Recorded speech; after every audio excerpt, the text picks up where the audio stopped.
Go, who that? Man, I ain't gonna. If you don't know my name, you're a bum. Errol Spence. You're a real bum, and you're not a boxer. Errol Spence. That's his name. I'm taking out everybody. If you're not here, you're a bum.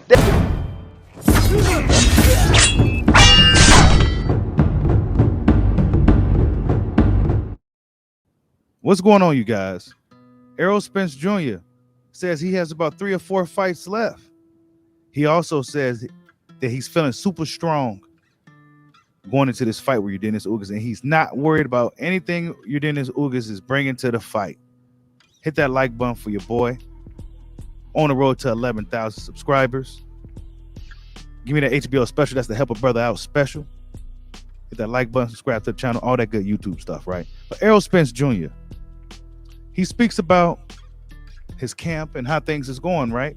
How weight is going. You know, that's always been a big thing about Errol Spence Jr. throughout his majority of his career is his weight, you know, and things of that nature, right?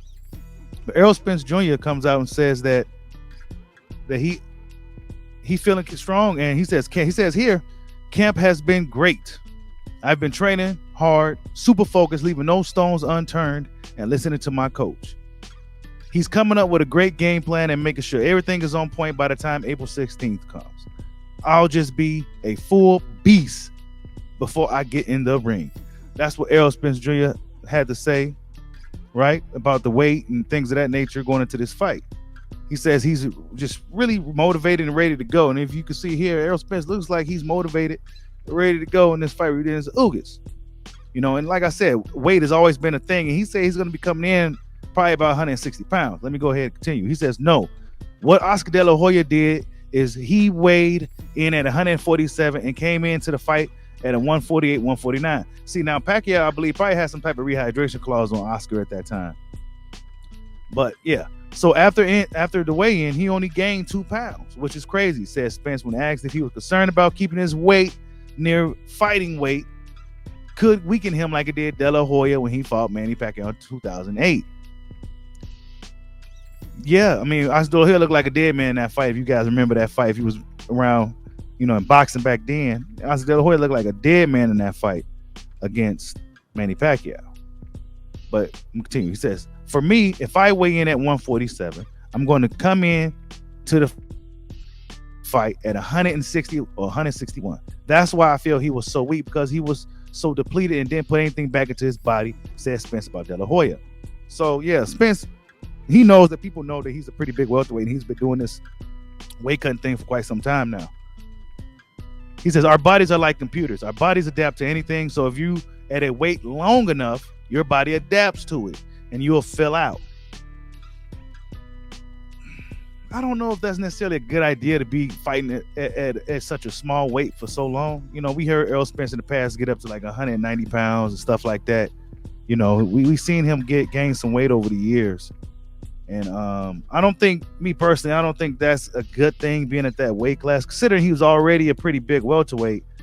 When he first came on the scene, he was already pretty big welterweight, and then you had times when he kind of gained weight and things of that nature. So yeah, I don't know if that's necessarily a good idea, but hey, if anything, Spence is a master at cutting weight and making a welterweight limit. He says here, right now I feel my body has adapted to it and I feel strong in the weight class. I mean, at the weight that I am right now, even sparring of 12 rounds, I still feel strong in sparring with 30 seconds rest. I feel strong right now. And like I said earlier in the live stream, Errol Spence Jr. looks strong. I'd be lying to you guys if I said this dude didn't look like he was in really good shape going into this fight with Ugas. He looks a lot better going into this fight. This is the Pacquiao fight. No water at all, just bones, right? But in a Ugas fight, he looks really, really strong. He got some water on him, got some meat on him. He looking like he's really getting the best out of this camp. You know what I'm saying? But going into that Pacquiao fight, he didn't look like this. And boxing fans don't like when you bring notice to things like this, but this is just simply real shit. This is that real pill box talk. You go get some real shit over here. I'm not about to look, the weight and all that shit. That's real shit, right? That's real shit. And then in this right here, he didn't look good. He didn't look good going into this Pacquiao fight. He did not look good at all. You know what I'm saying? He looked terrible. He looked like he had a headache. He looked like his head is hurting, right? He look like this don't even look like Errol Spence. This is him going into the Pacquiao fight. Right? This is him going into the Pacquiao fight. But then this is him, going to the Ugas fight. He's looking strong. He's looking like he's got his weight and shit together. Errol Spence Jr. been doing what he needs to do to prepare for this fight because he knows what's coming next. Look at him. He looks really strong right there, too. This is probably about a month ago, month and a half, maybe 2 months ago when this was taken. So, yeah, he looks really strong, currently. He says it's a lot better than being 30 pounds heavier than your weight and then putting on a sauna suit trying to lose all that weight. So I take that over the pain any day. So, yeah, Spence was in the fight with Danny Garcia. He lost a quick 30 pounds to make the 147 limit. And that's what I was saying going into that fight. He just didn't look right. You know what I'm saying?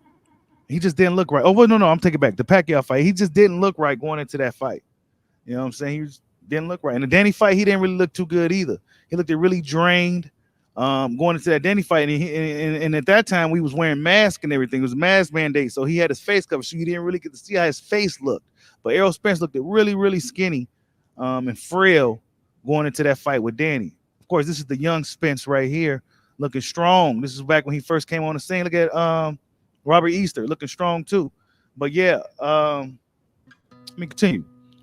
He says, I'm working on my craft and I'm not getting fighters that fight just like Ugas, says Spence on what he's doing in training camp. So he's getting different guys in camp to help him prepare for Ugas. He's not just going in there to prepare for Ugas, right? He's getting guys in there. He's getting good work in. So basically what I'm getting from all of this is that this dude has no excuses going into this fight.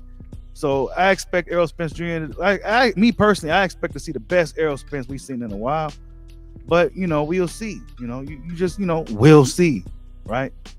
Then he says, I'm making sure I'm doing things correctly, making sure my reflexes are on point, my punches are sharp, and making sure I have a variety of punches and they're all clicking at the same time.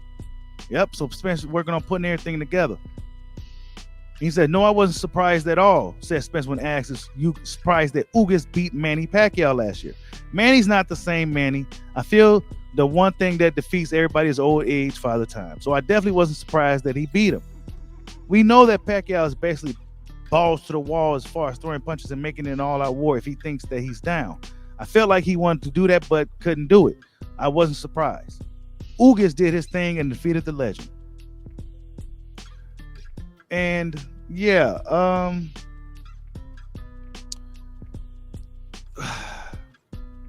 I don't like how people trying to downplay that win just because it's Ugas, right?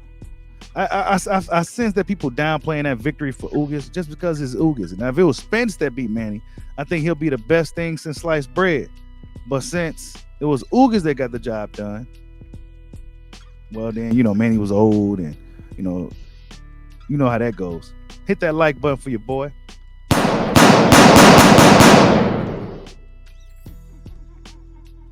He says, I think everybody has a game plan until they get in there. He can say whatever he wants, but he, the trainer, will be looking from the outside. Yeah, because the trainer said Ishmael Selena said they got a good game plan. They got, they say, the typical stuff that trainers say. Team Ugas is really confident going into this fight. He said, it all sounds good until you get in the ring, said Spence when told the Ugas trainer Ishmael said his high work rate will leave him vulnerable, said Errol. So basically,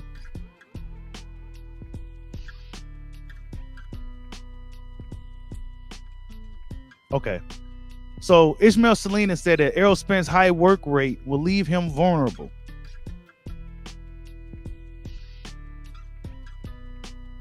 I mean, Ugas has a pretty high work rate as well. I mean, I expect a really, really good fight on paper. It's a really good fight when you match these dudes up and you watch them and you're watching them. It's a really good matchup on paper. I don't think it's going to be an easy fight by any means. Okay, then it says here, ring rust is not an issue. I can do different things. I'm basically well-rounded enough to do everything, said Spence. I can adapt and switch it up if I need to. Change it up to what I can and do whatever it takes to get the victory. I don't know. I mean, we'll see. We go see in this Ugas fight. We go really see what Spence really got in this fight against Ugas.